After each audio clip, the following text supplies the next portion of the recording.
اے پیغمبر، لوگ تم سے شراب اور جوئے کا حکم دریافت کرتے ہیں، کہہ دو کہ ان میں نقصان بڑے ہیں اور لوگوں کے لیے کچھ فائدے بھی ہیں، مگر ان کے نقصان فائدوں سے کہیں زیادہ ہیں۔ اور یہ بھی تم سے پوچھتے ہیں کہ خدا کی راہ میں کون سا مال خرچ کریں، کہہ دو کہ جو ضرورت سے زیادہ ہو۔ اس طرح خدا تمہارے لیے اپنے احکام کھول کھول کر بیان فرماتا ہے تاکہ تم سوچو، یعنی دنیا اور آخرت کی باتوں میں غور کرو۔ اور تم سے یتیموں کے بارے میں بھی دریافت کرتے ہیں، کہہ دو کہ ان کی حالت کی اصلاح بہت اچھا کام ہے، اور اگر تم ان سے مل جل کر رہنا یعنی خرچ اکٹھا رکھنا چاہو تو وہ تمہارے بھائی ہیں، اور خدا خوب جانتا ہے کہ خرابی کرنے والا کون ہے اور اصلاح کرنے والا کون، اور اگر خدا چاہتا تو تم کو تکلیف میں ڈال دیتا، بے شک خدا غالب اور حکمت والا ہے۔ کہہ دو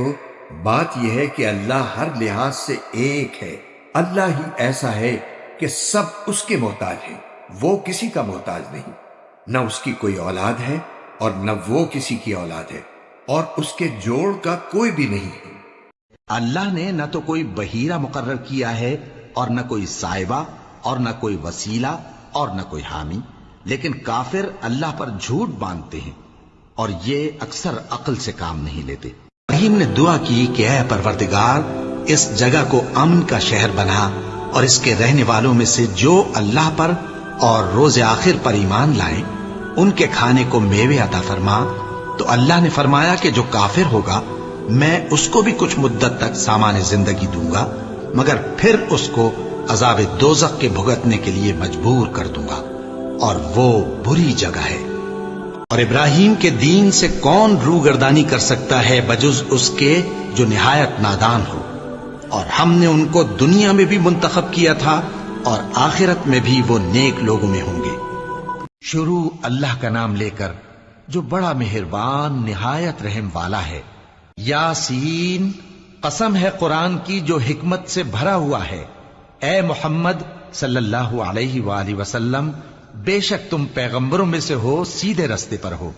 یہ قرآن غالب و مہربان کا نازل کیا ہوا ہے تاکہ تم ان لوگوں کو جن کے باپ دادا کو خبردار نہیں کیا گیا تھا خبردار کر دو کہ وہ غفلت میں پڑے ہوئے ہیں۔ ان میں سے اکثر پر اللہ کی بات پوری ہو چکی ہے، سو وہ ایمان نہیں لائیں گے۔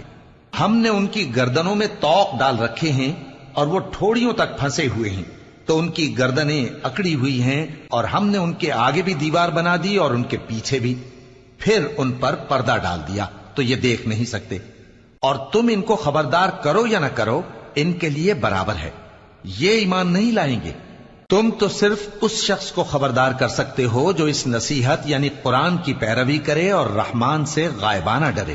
سو اس کو مغفرت اور بڑے ثواب کی بشارت سنا دو۔ بے شک ہم مردوں کو زندہ کریں گے، اور جو کچھ وہ آگے بھیج چکے اور جو ان کے نشان پیچھے رہ گئے ہم ان کو قلم بند کر لیتے ہیں، اور ہر چیز کو ہم نے کتاب روشن یعنی لوح محفوظ میں لکھ رکھا ہے۔